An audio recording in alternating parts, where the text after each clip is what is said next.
Email सिर्फ तफरीही, तालीमी और मालूमाती मकसद के लिए बनाया गया है। यहाँ पेश की जाने वाली कहानियाँ वाक़याता और मालूमात तहकीका और तख्लीकी या ज़हार पर मबनी है। अगर किसी हकीकी शख्सियत, वाक़े या हालात से मुमासलत पाई जाए तो यह महज़ फाकिया होगा। हमारी किसी भी वीडियो का मकसद किसी फर्द, गिरोह या अकीदे के खिलाफ नफरत या गलत फहमी को हुआ देना नहीं है। नाजरीन से गुजारिश है कि मवाद को मिस्बत अंदाज में देखें और इसे महज तफरीह व आगाही के लिए लें। कम उम्र नाजरीन के लिए वालिदैन की रहनुमाई जरूरी है। हम किसी भी किस्म के नुकसान, गलत शरीह या किसी भी मनफी असर के जिम्मेदार नहीं होंगे। आपके ताआवन और मोहब्बत का शुक्रिया। सौतेली माँ और उसकी 3 बेटियां। एक कहानी एक ऐसी औरत की है जो एक बीमार आदमी से शादी करती है जिसकी 3 छोटी बेटियां होती है। कहानी का आगाज एक गांव में रहीमा नाम की एक औरत रहती थी। वह एक शरीफ और मेहरबान औरत थी, लेकिन उसकी जिंदगी मुश्किलों से भरी हुई थी। जब उसकी शादी करीम नाम के एक बीमार आदमी से हुई तो उसने देखा कि उसकी 3 छोटी बेटियां हैं, आयशा, हफ्सा और मरियम। नए घर आने के बाद रहीमा ने अपनी सौतेली बेटियों का ख्याल रखना शुरू किया। सौतेली माँ और उसके 3 बेटियां, एक थ्रिलर कहानी। आगाज रहीमा एक बेचारी औरत थी जो गरीबी और तन्हाई से भाग रही थी। जब उसे करीम, एक अमीर लेकिन बीमार आदमी का रिश्ता मिला तो उसने सोचा कि उसकी जिंदगी संवर जाएगी। करीम की पहली बीवी अस्मा एक अजीब हादसे में मर चुकी थी और उसकी 3 बेटियां आयशा, हफ्सा और मरियम घर में तन्हा रहती थी। लेकिन जैसे ही रहीमा उस पुराने और अंधेरे से भरे घर में आई, उसके दिल में एक अजीब सा खौफ बैठ गया। यह सिर्फ एक शादी थी या मौत का एक न्योता। पहला खौफ। शादी के कुछ ही दिन बाद घर में अजीब हादसे होने लगे। दीवारों पर खून के निशान, रातों को दरवाजों का अपने आप खुलना और बंद होना, और बेटियों की अजीब निगाहें। यह सब कुछ रहीमा के होश उड़ा रहा था। एक रात जब रहीमा अपने कमरे में थी, अचानक तेज हवा का झोंका आया और बत्ती गुल हो गई। अंधेरे में उसे महसूस हुआ कि कोई उसके करीब सांस ले रहा है। जब उसने मोमबत्ती जलाई तो उसका दिल धक से रह गया। सामने एक पुरानी तस्वीर लटक रही थी जिसमें अस्मा का चेहरा जगह जगह से नोचा गया था।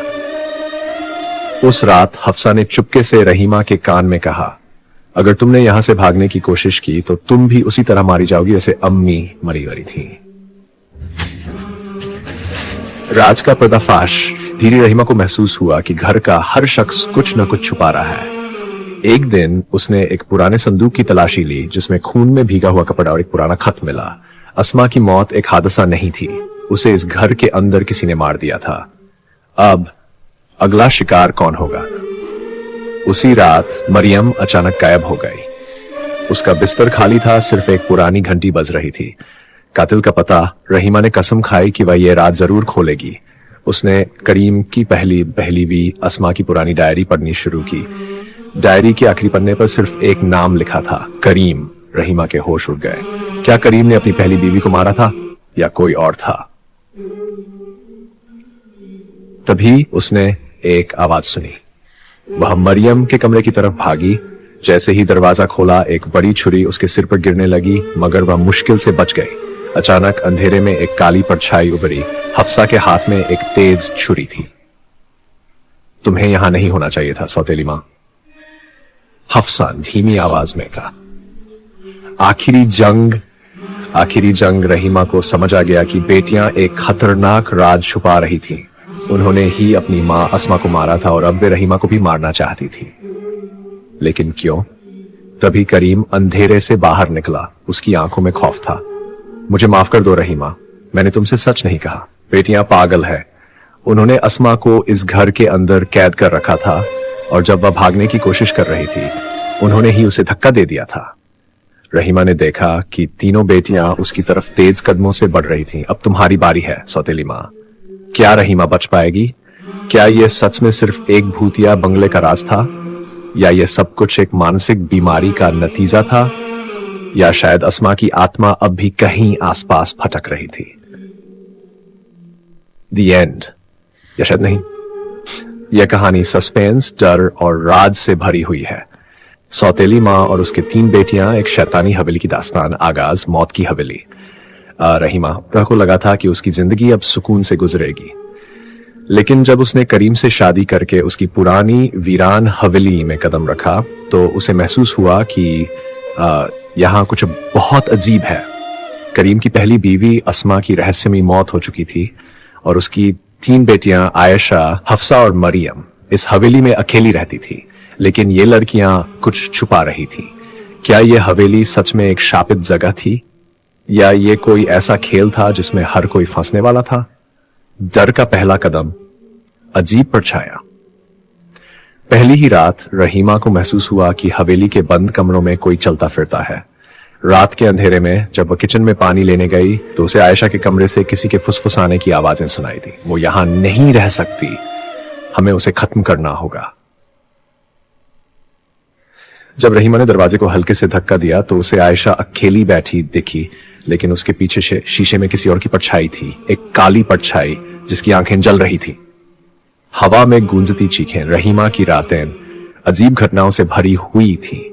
रात को अपने आप दरवाजे खुलते और बंद होते, दीवारों पर खून से इन्फीते, आईने में कोई परछाई बार बार दिखती, लेकिन पीछे कोई नहीं होता। एक रात तभी किसी ने उसका गला दबाने की कोशिश की। उसने आंखें खोली तो देखा कि मरियम उसके ऊपर बैठी थी और उसकी आंखें गहरे गहरे काले रंग की हो चुकी थी। अब तुम्हारी बारी है सौतेली मां। शैतानी किताब और खून से लिखे राज। रहीमा ने तय किया कि अब उसे इस हवेली के रहस्यों को जानना होगा। एक दिन जब करीम काम से बाहर गया था तो रहीमा ने तहखाने के अंदर एक पुरानी अलमारी की तलाशी ली। अलमारी में एक बहुत पुरानी किताब रखी थी जिसके पन्ने खून से सने हुए थे।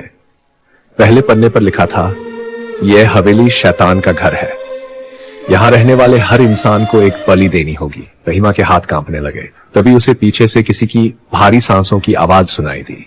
रात का सबसे बड़ा रहस्य। रहीमा पलटी तो देखा कि करीम अंधेरे में खड़ा था, उसकी आंखों में अजीब चमक थी। क्या तुमने वो किताब देख ली रहीमा? करीम, ये सब क्या है? करीम ने धीरे धीरे मुस्कुराया। यह हवेली हमारी नहीं, शैतान की है और अगली बलि तुम हो। तभी रहीमा के पीछे आयशा, हफ्सा और मरियम आकर खड़ी हो गई। उनके चेहरे पर कोई भाव नहीं था।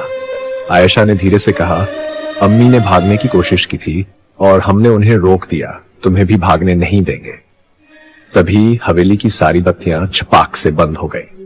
अब रहीमा के पास सिर्फ 2 रास्ते थे, या तो वो इस शैतानी हवेली का हिस्सा बन जाए या फिर भागने की कोशिश करे और मारी जाए। लेकिन क्या वह बच पाएगी या इस हवेली की नई बलि बन जाएगी? अब आगे क्या होगा?